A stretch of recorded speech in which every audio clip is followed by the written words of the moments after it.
जय भारत विद्यार्थी मित्रों। तो रेड एंड व्हाइटनी अंदर अने एसआईयू यूनिवर्सिटीनी अंदर તમે લોકો અભ્યાસ કરો છો। 5 તારીખથી તમારા લોકોની એક્ઝામ્સ ચાલુ થઈ રહી છે। તો સૌથી પહેલાં તો સૌ વિદ્યાર્થી મિત્રોને મારી તરફથી બધાને બેસ્ટ ઓફ લક। હવે વાત કરીએ એક્ઝામિનેશનની। તો તમારા એક્ઝામિનેશનની અંદર ટોટલ 100 માર્ક્સનું પેપર રહેશે, જેની અંદર તમને 10 ક્વેશ્ચન આપવાના હશે, જેમાં 1 થી 2 કે 3 ક્વેશ્ચનની અંદર તમને અથવાનો ઓપ્શન પણ મળી રહેશે, પરંતુ ટોટલ 10-10 માર્કના 10 ક્વેશ્ચન છે, કોઈ પણ સબ્જેક્ટ હોય તમારો એની અંદર। હવે 10 ક્વેશ્ચનની અંદરથી સિલેબસની વાત કરી લઈએ। તો સિલેબસમાં તો શું છે કે લાસ્ટ લેક્ચર સુધી જે ચાલેલું છે આપણું, એનો કમ્પ્લીટ સિલેબસ છે। અને હું તમને વારા ઘડીએ એક વસ્તુ કહું છું કે કોઈ પણ ક્વેશ્ચન 10માંથી આપણા સિલેબસની બહારનો નથી, જેમ કે એટલે કે મેં તમને જે ભણાવેલું ના હોય એમાંથી કોઈ પણ સબ્જેક્ટમાં કોઈ પણ લેક્ચર બહારનો આવશે નહીં। તો આ વાત થઈ ગઈ આપણી એક્ઝામિનેશનની। હવે એક્ઝામિનેશનમાં શું તમારે કરવાનું છે, તો એકદમ શાંતિથી અત્યાર સુધીના આપણે જે પણ કંઈ લેક્ચર ભણેલા છે, આઈ થિંક 10 કે 12 લેક્ચર જેટલા થયેલા છે, એ બધા લેક્ચરનું એકવાર રિવાઇઝ કરી લો। બધા લેક્ચરનું રિવાઇઝ કરી લેશો ને એટલે તમને શું થશે કે રિકોલ થઈ જશે ઝડપથી, અને એક્ઝામની અંદર એ જ વસ્તુ આવવાની છે। હા, પીપીટીની અંદર શું હશે કે પોઈન્ટ ટુ પોઈન્ટ આપણે કવર કરેલું હશે, પણ તમારે ક્વેશ્ચન છે 10 માર્ક્સનો, એટલે તમારે એને થોડુંક લંબાવવું પડશે। જે વસ્તુ છે તમને ફેક્ટ કહું છું કે તમે પોઈન્ટ ટુ પોઈન્ટ છે, હા નો ડાઉટ એટલું લખશો, પણ લેન્થ નહીં હોય તો તપાસનારને શું થશે કે આને સવાલ આવડતો નથી, કારણ કે તપાસવાની વસ્તુ આપણા હાથમાં નથી। એ કંઈ બાર યુનિવર્સિટીમાં જવાનું હોય છે, પણ લખી તો આપણે શકીએ છીએ। એટલે મોસ્ટ પ્રોબેબલી તમારે એવું જ રાખવાનું છે કે તમે પોઈન્ટ ટુ પોઈન્ટ લખો, પણ એને થોડુંક લેંગ્વેજની અંદર કન્વર્ટ કરો અને તેને ડિસ્ક્રાઇબ કરો। અને ડિસ્ક્રાઇબ કરો છો, પણ જે પોઈન્ટ તમે લખેલો છે આપણે પીપીટીની અંદરથી, તો એની અંદર તમારે અંડરલાઇન કરવાની। એટલે શું થશે કે તપાસનારનું ધ્યાન તરત ને તરત તે અંડરલાઇનવાળા પોઈન્ટ ઉપર જશે, અને એના લીધે શું થશે, અંડરલાઇનવાળો પોઈન્ટ સાચો છે તો કોઈ તપાસનાર આખો સવાલ વાંચવાના નથી। तो ये बात हो गई हमारी एग्ज़ामिनेशन की। फिर से मैं दे रहा हूँ कि हमारा एग्ज़ामिनेशन जो है वो 100 मार्क्स का है, 10-10 मार्क्स का 10 क्वेश्चन रहेगा, और 1-2 क्वेश्चन के और में 1-2 क्वेश्चन आपको मिलते हैं। सिलेबस की बात कर लेते हैं। तो सिलेबस हमारा क्या है कि जो भी हमने लास्ट लेक्चर तक पढ़ा है, यानी कि हमारा लेक्चर नंबर 1 से लेकर 12 तक, उससे बाहर एक भी टॉपिक जाने वाला नहीं है। इसीलिए आप आज का दिन और कल का दिन दोनों में क्या करना है, आपको सिर्फ रिवाइज ही करना है लेक्चर को। मैं अभी आपको कोई नया लेक्चर इसमें पढ़ाने वाला नहीं हूँ। एक बार रिवाइज कर लो, शांति से देख लो, क्योंकि हमें जो हमारे लेक्चर के अभी 1-1 घंटे मिलते हैं, तो आप 2 घंटे में तो मेरे हिसाब से 17% सिलेबस आप कवर कर सकते हो। आप ब्राइट स्टूडेंट हो तो जितना हो सके उतना रिवाइज करो, और आपको रटना भी नहीं है, पॉइंट नोट कर लो, और वो पॉइंट को फिर आपको, जैसे अभी तक गुजराती मीडियम वाले गुजराती में, हिंदी मीडियम वाले हिंदी में, इंग्लिश वाले इंग्लिश में क्या करते हैं, पॉइंट को खींच के बड़ा बना देते हैं, तो वही करना है। लेकिन हमारा जो पॉइंट है उसके लिए उसके अंदर आपको अंडरलाइन करना है। तो मेन फोकस रिवीजन पे रखो, और बेस्ट ऑफ लक आपको एग्ज़ाम के लिए, क्योंकि ये हमारा अभी लास्ट लेक्चर होने वाला है, फिर आपकी एग्ज़ामिनेशन जो है वो स्टार्ट होने वाली है। तो थैंक यू, आपने रेड एंड वाइट ज्वाइन किया है। हम और आप 2-3 महीने से पढ़ रहे हैं, मैं आपको पढ़ा रहा हूँ। कोई गलती हो तो आप माफ़ कर देना, आपकी कोई गलती तो मैंने ध्यान में ली ही नहीं है। तो थैंक यू, और एग्ज़ाम के लिए बेस्ट ऑफ लक। अभी मैं जो आपको वीडियो हमारा जो है लेक्चर में पूरा, वो जो हमने आगे रिवाइज़ वाला वीडियो डाला है, वही सेम वीडियो मैं अभी अपलोड कर रहा हूँ, क्योंकि आप रिवाइज़ कर सको। अटेंडेंस में आपको क्या है, असाइनमेंट में सबमिट कराना क्या रहेगा कि अंदर जो भी आता है हमारा क्वेश्चनरी, उसमें से आप कोई भी 3 अपने हिसाब से सबमिट कर दो। ठीक है, लेकिन आपको मेन फोकस करना है रिवीजन पे। जय भारत विद्यार्थी मित्रों, हम लोग सीख रहे थे इंजीनियरिंग ड्राइंग्स। उसके अंदर हमने कल का लेक्चर एज अ रिवीजन के तौर पे हमारा इंजीनियरिंग ड्राइंग्स क्या है, कैसे इस्तेमाल होता है, लेटरिंग, स्केल, वो सब देख लिया। फिर हमने दूसरा चैप्टर चालू किया था इंजीनियरिंग कर्व्स। तो इंजीनियरिंग कर्व्स का रिवीजन हम आज करने वाले हैं, लेकिन उससे पहले मैं आपको कल जो मैंने आपको एक बात बताई थी वो मैं आज रिपीट करूंगा कि आपको असाइनमेंट में जो भी दिया हुआ है उसी का आंसर दीजिए। वो पहली बार था इसलिए मैंने आप सबको दाने दिया था, उसकी अटेंडेंस मैंने कर दी थी, लेकिन अब की बार से ऐसा नहीं होगा, क्योंकि आप इंजीनियरिंग ड्राइंग से अंदर कोई C++ वाला कोई असाइनमेंट डाल रहा है, कोई स्क्रीनशॉट उठा के डाल रहा है, तो कोई आप में से 10-15 बच्चे तो ऐसे है तो उसका सेम टू सेम आंसर है, यानी कि आपने जो ड्राइंग की है वो आप व्हाट्सएप पे एक दूसरे को फॉरवर्ड कर देते होगे और फिर अपलोड कर देते होते। अब ऐसा नहीं चलेगा बच्चों, क्योंकि आपके लिए तो हम सब मेहनत करते हैं। मैंने क्या आपको बोला था कि जैसा भी ड्रॉ करो वैसा सही, मैंने ऐसा थोड़ी ना बोला था कि सही से ही आपको डालना है। आपको जितना भी आए, जैसे भी प्रैक्टिस करते हो आप अपने हिसाब से प्रैक्टिस करो ना, दूसरे की प्रैक्टिस क्यों कॉपी पेस्ट कर रहे हो। तो मेरी आपसे विनती है कि आप अपना ही असाइनमेंट डालें, चाहे गलत डालो, सही से किया हो वो डालो, लेकिन एक सब्जेक्ट का दूसरे सब्जेक्ट में मत डालो, क्योंकि ऐसा नहीं करना है। कोई फैकल्टी आपकी असाइनमेंट चेक नहीं करती होगी और अटेंडेंस हो जाती होगी, वो उसका प्रॉब्लम है, लेकिन मैं आपका हर एक असाइनमेंट को देखता हूँ, हर एक बच्चे का असाइनमेंट देखता हूँ, उसमें कोई करेक्शन होता है तो मैं रिव्यू भी देता हूँ। लेकिन अगली बार के लेक्चर में तो सभी ने एक जैसे ही दे दिया। हाँ, कोई 2-3 बच्चे ऐसे थे जिसने सही से किया था, उसका वेल एंड गुड, मैं आपको अप्रिशिएट करता हूँ। लेकिन जो बच्चे थोड़ा लाइटली ले रहे हैं, वो आप अभी थोड़ा फोकस डालो पढ़ने के ऊपर, क्योंकि ये IMP सब्जेक्ट है, आपको आगे जाते हुए उपयोगी होगा।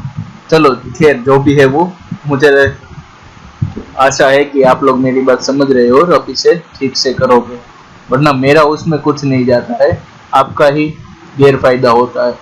चलो जाने देते हैं वो बात को, अब बात करते हैं इंजीनियरिंग ड्राइंग्स क्या। तो हमने चैप्टर नंबर 2 कर्व स्टार्ट किया था, उसके रिवीजन के बारे में। सबसे पहले तो इंजीनियरिंग ड्राइंग्स की डेफिनेशन दी गई है, तो हम पिछली बार बहुत बार पढ़ रहे हैं। Engineering drawing is the language of the all person involved in the engineering activity. Engineering ideas are recorded by the preparing the drawing, and execution of the work is also carried out of the basic drawing.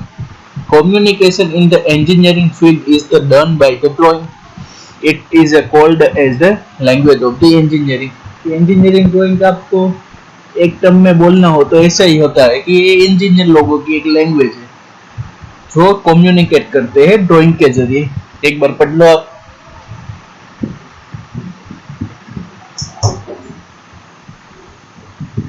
चलो अब आगे बढ़ते हैं engineering graphics के अंदर दूसरा chapter जो था हमारा इंजीनियरिंग कर्व।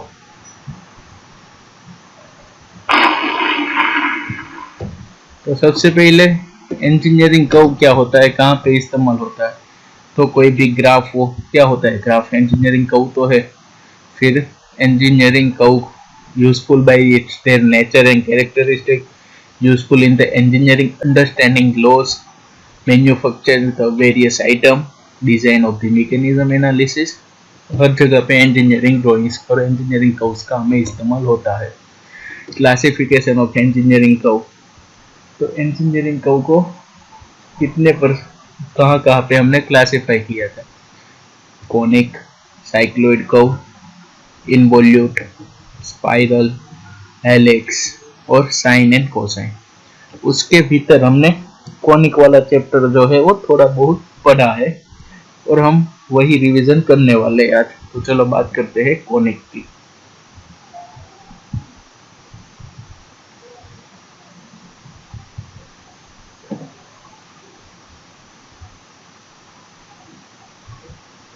तो कॉनिक, तो कॉनिक यानी कि कौन, कोन यानी कि उसको हम गुजराती में बोलते हैं शंकु, जैसे कि हमारी जोकर की टोपी हो गई, आइसक्रीम का कोन हो गया, उस शेप को हम बोलते हैं कोन। तो कोन कैसे बनता है कि कोई एक फिक्स लाइन हम ले लेते हैं, उसका एक बाजू का जो छेड़ा है, उसका एक बाजू का जो एंड है उसे हम फिक्स रखते हैं, और दूसरे बाजू का जो एंड है उसे हम कर्व शेप में मोशन लगाते हैं, फिर चाहे वो सर्कुलर हो, रेक्टेंगुलर हो, यानी कि हम उसे कर्व शेप में उसको चक्कर लगाते हैं, और जो हमारा शेप बनता है उसे हम बोलते हैं कोन।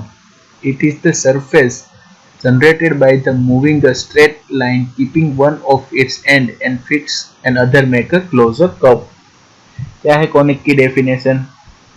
It is the surface generated by the moving a straight line keeping one of its fix and other makes the close the curve। तो फिक्स एंड जो है हमारा फिक्स पॉइंट है उसे हम बोलते हैं वर्टेक्स और एपेक्स। फिक्स लाइन को हम बोलते हैं एक्सिस, नीचे का जो पोर्शन होता है उसे हम बोलते हैं बेस। फिक्स लाइन जो है वो हमारी एक्सिस हो गई। तो ये हो गया हमारा कॉन्सेप्ट।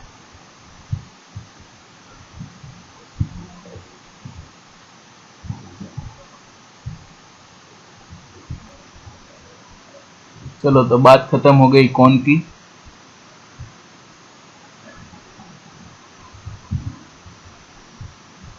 कौन कैसे बनता है वो, ये जो एक्सिस है उसे हम बोलते हैं कौन एक्सिस। कौन एक्सिस और बेस दोनों के बीच में जो एंगल होता है वो राइट एंगल यानी कि 90 डिग्री होता है। तो 90 डिग्री हो तो उसे हम बोलते हैं ओब्लिक कौन। और ये जो हमारी तिर्यक हाइट यानी कि त्रासी ऊंचाई जो है उसे हम क्या बोलते हैं, जनरेटर्स। कौन का बेसिक पता चल गया, फिक्स पॉइंट है वो वर्टेक्स, नीचे जाए जो कर्व पोर्शन हम बनाते हैं वो हो जाएगा बेस, त्रासी जो हाइट है उसे बोलते हैं जनरेटर, बीच की जो फिक्स लाइन है उसे बोलते हैं हम एक्सिस ऑफ द कोन, और एक्सिस ऑफ द कोन और बेस के बीच में जो कोई भी एंगल 90 डिग्री होगा तो उसे हम बोलेंगे ओब्लिक कोन और राइट सर्कुलर कोन। अब बात करते हैं कोनिक्स की। तो कोनिक्स क्या है, कौन से पैदा होने वाले कर्व उसे हम बोलते हैं कोनिक्स।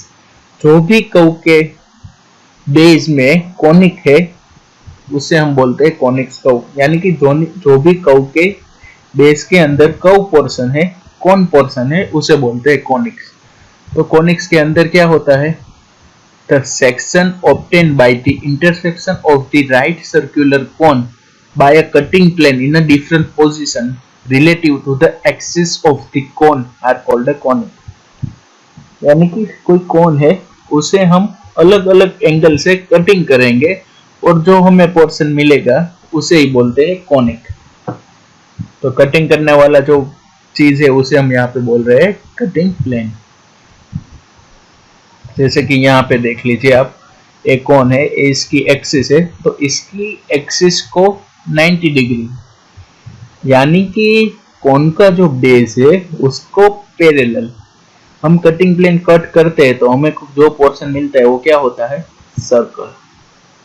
उसी हिसाब से यहाँ पे देख लीजिए आप कि जो कोन है उसकी एक्सिस को पैरेलल यानी कि बेस को 90 डिग्री हम कट करते हैं तो हमें कोई ऐसा कर्व मिलता है। अब इन्हें हमने इंक्लाइन डाला तो हमारा इलिप्स जनरेट हो गया। तो डिफरेंट कटिंग प्लेन के अनुसार हमें डिफरेंट कर्व मिलते हैं और उसे ही हम बोलते हैं कॉनिक कर्व। तो उसके अंदर क्या क्या आता है, triangle, circle, ellipse, parabola, hyperbola. Name of the conic curve आपको असाइनमेंट में देना है, name of the conic curve. पहला क्वेश्चन लिख लीजिए। तो triangle, circle, ellipse, parabola and hyperbola. ठीक है, चलो आगे बढ़ते हैं। ट्रायंगल, तो ट्रायंगल कैसे बनता है कि हमारा जो कोन है, ये जो हमारा कोन है उसके वर्टेक्स यानी कि हमें उसे एक्सिस के थ्रू ही हमारा कटिंग प्लेन रखना है वर्टिकल, कि उसकी एक्सिस यानी कि उसके वर्टेक्स से पसार होता हुआ कोई प्लेन में हम उसे कट करेंगे तो हमें जो भी पोर्शन मिलेगा वो कौन सा मिलेगा, triangle. When the cutting plane contains the apex, we get a triangle as a section. Circle, तो सर्कल अभी हमने बनाया था कि हमारा जो कटिंग प्लेन है वो हमारी एक्सिस को 90 डिग्री यानी कि हमारा जो बेस है उसको parallel. When the cutting plane is the perpendicular to the axis or parallel to the base in the right cone, we get a circle in a section. Clear? Circle कैसे मिलता है वो.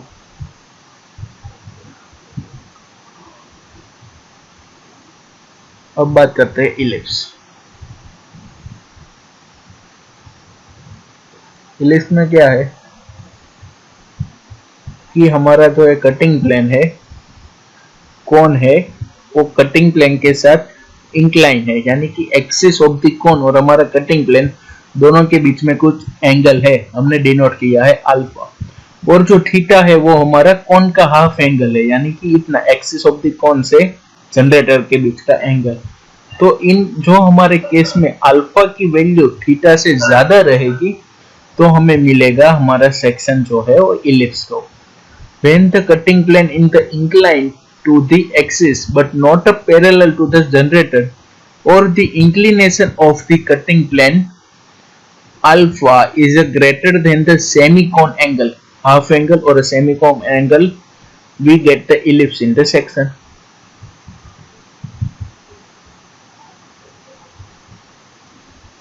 क्या हो गया इलिप्स का कि हमारी एक्सिस है जो हमारी जो एक्सिस है उसको कटिंग प्लेन इंक्लाइन रखना है. एंगल हमारा अल्फा हो गया, थीटा हो गया और अल्फा बड़ा होता है थीटा से, तो हमें मिलता है इलिप्स. अब वैसे ही हम ले लेते हैं पैराबोला. तो पैराबोला में क्या है कि इंक्लाइन तो हमें प्लेन कट करना है हमारी एक्सिस के थ्रू, लेकिन जो अल्फा यानी कि यहाँ पे जो अल्फा बनता है और ये थीटा है उसमें से थीटा बड़ा होना रहना चाहिए. नहीं ना, दोनों सेम रहना चाहिए. Alpha is equal to theta. Theta अगर बड़ा हो जाएगा तो वो बन जाएगा हमारा हाइपरबोला. तो पैराबोला में क्या है, theta is equal to alpha और जो हमें कर्व मिलेगा वो होगा हमारा parabola. When the cutting plane is inclined to the axis and parallel to the one of the generator of the cone or the inclination of the plane is equal to semicone angle, यानी कि हमारी generator है उससे parallel होगा तो ही तो theta और alpha same रहेगा. तो उस केस में हमारा बनता है पैराबोला. अब hyperbola. When the cutting plane is parallel to the axis of the inclination of the plane with axis alpha is the less than the semicone angle theta. कि जो हमारा अल्फा है, अल्फा इज इक्वल टू 0 ही रहेगा ना, क्योंकि क्या है हमारी पैरेलल लगानी है. यही चीज अगर हम जो एपेक्स में से डाल देंगे तो हमारा बन जाएगा ट्राइंगल, लेकिन हमने कहा रखा है पैरेलल रखा है, तो इन केस हमारा क्या होगा हाइपरबोला. अल्फा थीटा से छोटा होगा. तो ये कोनिक की बात हो गई. कोनिक के अंदर सर्कल, ट्रायंगल, इलिप्स, पैराबोला और हाइपरबोला ये सब कर्व आते हैं. अब कोनिक की डेफिनेशन क्या है. The locus of the point move in a plane such a way that the ratio of its distance from the fixed point, यानी कि एक फिक्स पॉइंट,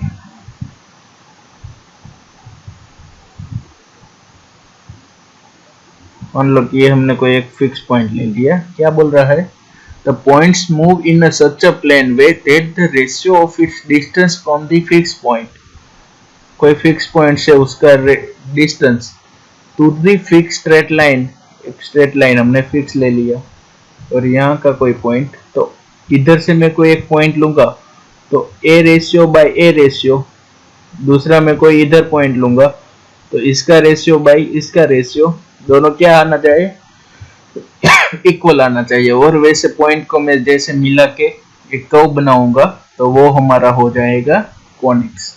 तो स्ट्रेट लाइन को बोलते हैं डायरेक्ट्रिक्स, फिक्स पॉइंट तो बोलते हैं फोकस। फिक्स स्ट्रेट लाइन यानी कि डायरेक्ट्रिक्स, फिक्स पॉइंट यानी कि ये फोकस, फोकस एफ ले लिया। अब हमें कर्व बनाना है तो कैसे पॉइंट लेंगे? अब कर्व पे हम कोई भी पॉइंट लेंगे तो उसका जो हमें रेशियो मिलेगा वो क्या आएगा? कांस्टेंट आएगा।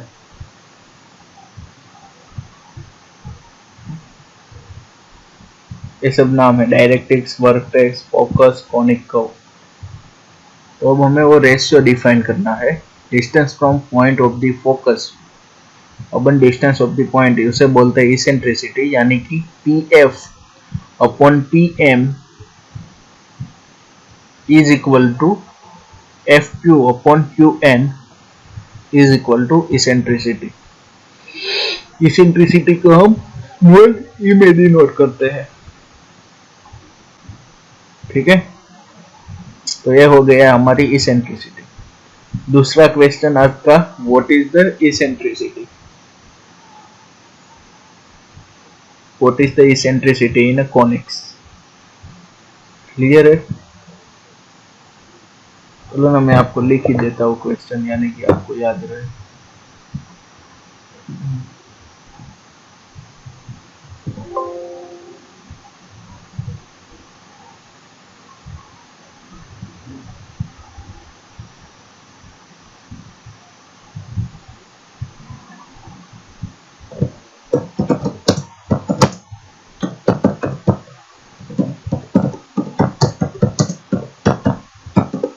कॉनिक, फिर दूसरा क्या दिया था मैंने आपको?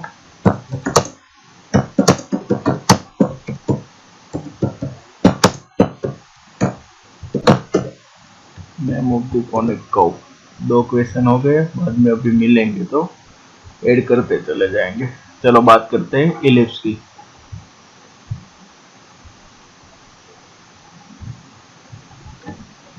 तो इलिप्स क्या है? जो इसेंट्रिसिटी जो हमारी है वो लेस देन 1 होगा तो हमारा इलिप्स हो जाएगा। Eccentricity less than 1। वैसे ही major axis, minor axis, ellipse का यूज। पैराबोला, तो पैराबोला में इसेंट्रिसिटी क्या होगी? 1 होगी, तो हमारा बन जाएगा parabola. Use of the parabola. और हाइपरबोला में इसेंट्रिसिटी हमारी क्या होगी? x से ज्यादा होगी, तो ये हो जाएगा हाइपरबोला। तो आपको जो क्वेश्चन दिया गया है व्हाट इज द इसेंट्रिसिटी, उससे लिखने के बाद आपको मुझे बताना है कि अगर इसेंट्रिसिटी 1 से ज्यादा हो गई तो हाइपरबोला, इज इक्वल टू 1 हो गई तो पैराबोला, और लेस देन 1 हो गई तो हमारा इलिप्स कर्व जो है वो बनता है।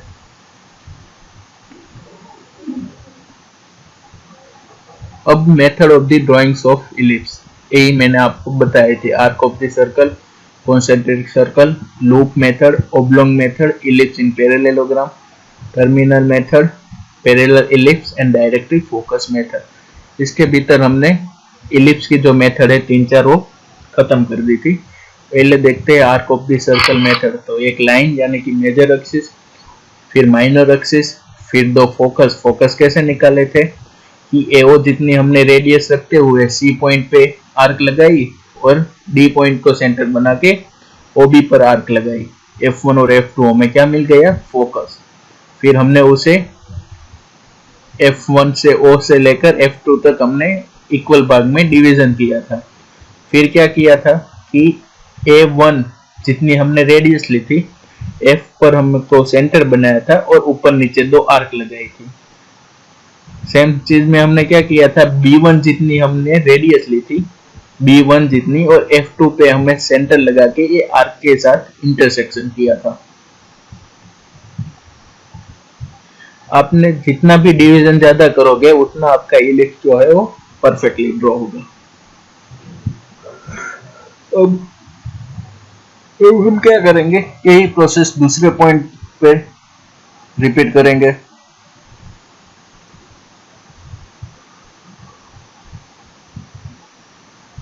दूसरे पे, तीसरे पे और चौथे पे। इस साइड का प्रोसेस कंप्लीट हो गया। बाद में लेफ्ट साइड पे भी और राइट साइड पे भी हम वही प्रोसेस करेंगे। तो हमको अलग अलग जो पॉइंट वो है हमारा मिलते चले जाएंगे।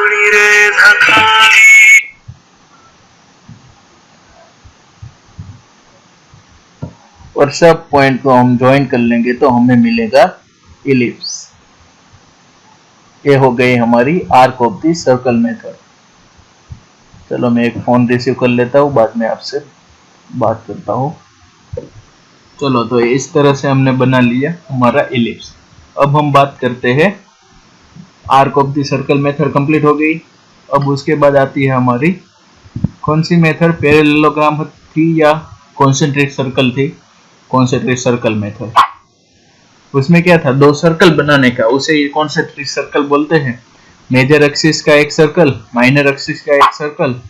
अब दोनों को क्या करना है, सर्कल को हमें डिवीजन करना है अलग अलग पोर्शन में। यानी कि एक सर्कल तो हमने 1 2 3 4 5 6 7 8 9 10 11 12 में डिवाइड कर दिया। अब हॉरिजॉन्टल और वर्टिकल लाइन खींचती चली जानी है।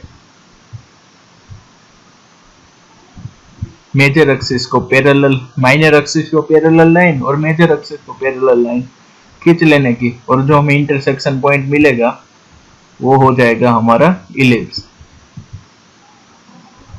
देखो ये जैसे हो रहा है वो।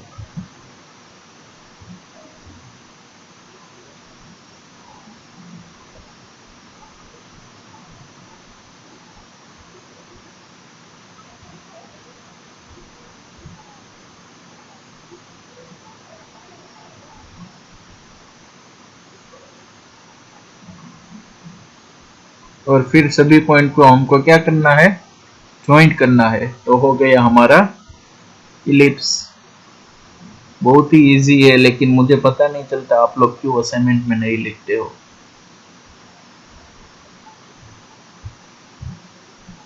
कॉन्सेंट्रिक सर्कल मेथड के बाद कौन सी थी हमारी, ये फोकस हो गए दो।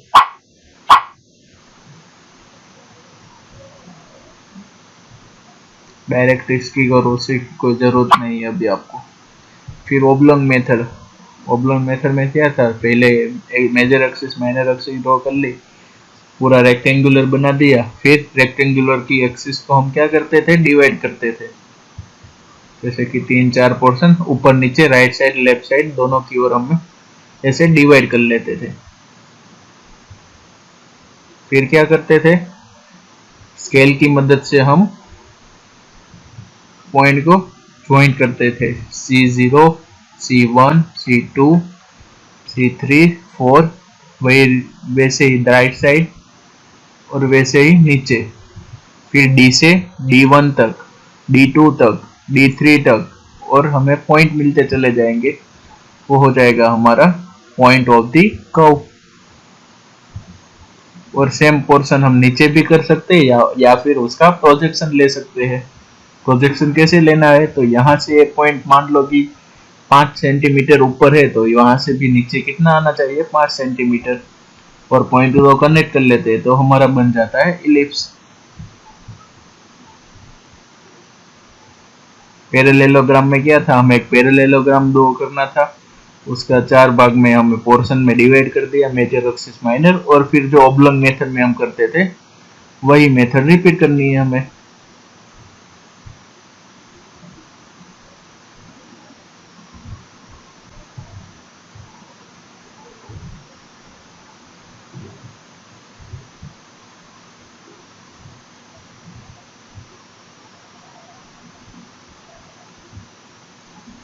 फिर हमें क्या करना है, पॉइंट मिल गया तो फिर उसे कनेक्ट कर देना है, बन जाता है हमारा मस्त का इलिप्स। फिर प्रोजेक्शन निकल लेना है।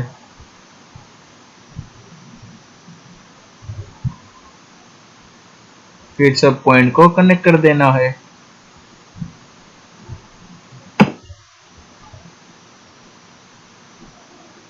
फिर डायरेक्ट टू फोकस मेथड है, उतनी खास है नहीं, लेकिन सीखी है तो कर लेनी थी। हमें हमारे मेजर एक्सिस को डिवाइड करना है पोर्शन में। ट्रायंगल ड्रॉ करना है, रेडियस लेके लेके चाप लगा के जानिए, हमारा इलिप्स तैयार होता चला जाएगा। फिर उसका प्रोजेक्शन सामने की ओर ले लेना है। प्रॉब्लम तो अभी करना नहीं है, वो लास्ट में हम देखेंगे।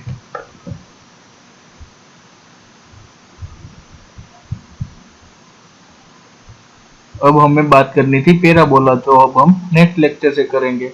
आपको कहाँ गया क्वेश्चन? 2 ही क्वेश्चन दिया है, ठीक से अटेम्प्ट करना।